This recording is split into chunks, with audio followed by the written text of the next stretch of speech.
Vianočné upratovanie zahájené a toto všetko treba vymeniť túto jeseň a tento bordel za nejaké vianočné ozdôbky.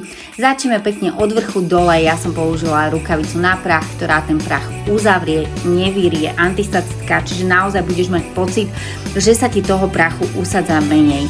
Následne meč, s ním som prebehla aj žalúzie, aj keď tie veľmi nemusím čistiť, ale tak treba to. Takisto okná.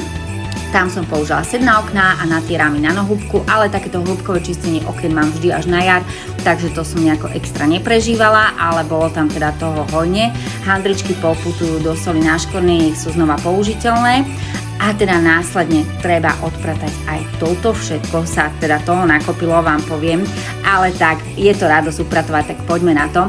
Pokračujeme ďalej. Ak umývaš okna naraz na dome, tak môžeš používať aj mnohoúčelovú utierku na doleštenie, tá má takéto drážky a absorbuje oveľa viac vody ako šedá. A k tomu ešte Zojka doleštila túto tácku. Ja deti nechávam pomáhať, pretože je to motivácia do ich budúcnosti a to, čo sa naozaj naučia a hlavne tomu poriadku, tak to využijú na celý život.